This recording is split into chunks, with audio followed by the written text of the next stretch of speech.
Hello दोस्तों, Hindi TGT वाला में आप लोगों का हार्दिक स्वागत है। तो आइए आज हम लोग आदिकाल में जो कुछ भी बच गया है, आदिकालीन जो छंद होते हैं, श्रृंगारिक काव्य और जो संत लोग हैं, सभी को हम लोग यहाँ पे देखेंगे।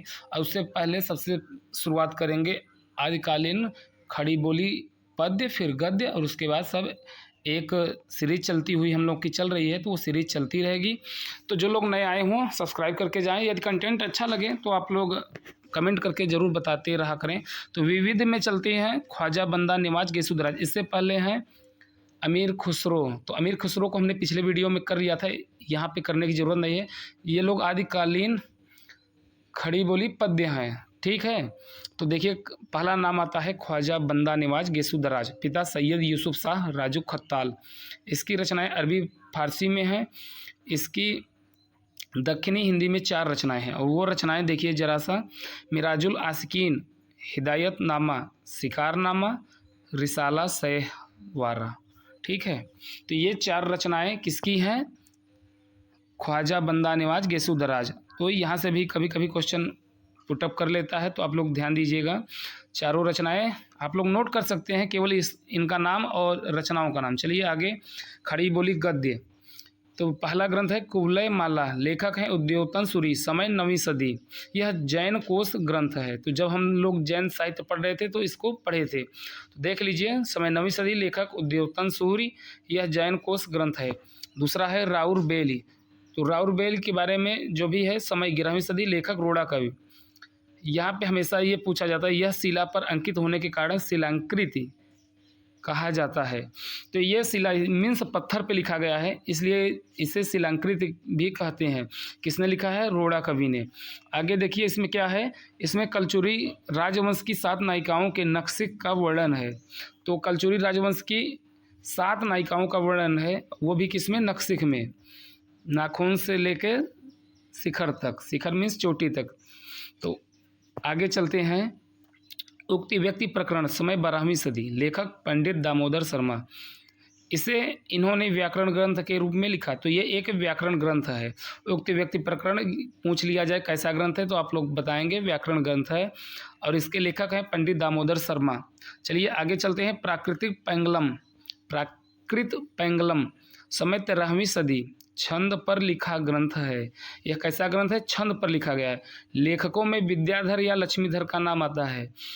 इसके लेखकों में 2 लोग का नाम आता है, विद्याधर या लक्ष्मीधर, या विद्याधर को ही लक्ष्मीधर कह लीजिए, ऐसा हो सकता है। चलिए, वर्ण रत्नाकर, समय 14वीं सदी, लेखक ज्योतिरेश्वर ठाकुर। वर्ण रत्नाकर समय जो है 14वीं सदी, लेखक ज्योतिरेश्वर ठाकुर। इसमें अवहट्ट और मैथिली शब्द का सर्वप्रथम प्रयोग मिलता है। यदि आपसे क्वेश्चन पूछ ले कि अवहट्ट का सर्वप्रथम प्रयोग मिलता है, तो आप लोग लगाएंगे वर्ण रत्नाकर, या मैथिली का ही पूछ ले सर्वप्रथम प्रयोग, तो वर्ण रत्नाकर को ही लगाना है। आइए चलते हैं आदिकालीन श्रृंगारिक काव्य। ढोला मारूरा दूहा, ये पहला है, समय 11वीं सदी, लेखक कल्लोल कवि। इसमें कछवाहा वंश के राजा नल के पुत्र ढोला और पुंगल के राजा पिंगल की कन्या मारवाड़ी के प्रणय परिणय की कथा है, यानी प्रेम कथा है। तो नायक का नाम ढोला है और नायिका का नाम मारवाड़ी। और इस ढोला मारूरा दूहा देख लीजिए, समय 11वीं सदी, लेखक कल्लोल कवि। तो यह ग्रंथ प्रणय परिणय की कथा है, मतलब प्रेम कहानी है। इसमें लेखक हैं इसके कल्लोल कवि। आगे चलते हैं। संदेश राशक या स्नेह राशक।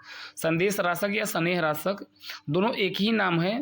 तो संदेश राशक हिंदी में हो गया, और यह जो लिखा गया था अवहट्ट में, तो स्नेह राशक मिलता है, ठीक है। समय 12वीं या 13वीं सदी, लेखक कवि अब्दुल रहमान या अद्दहमाण, क्योंकि अब्दुल रहमान का ही नाम है अद्दहमाण, तो इसलिए हमने यहाँ पे स्लैश करके लिख दिया है।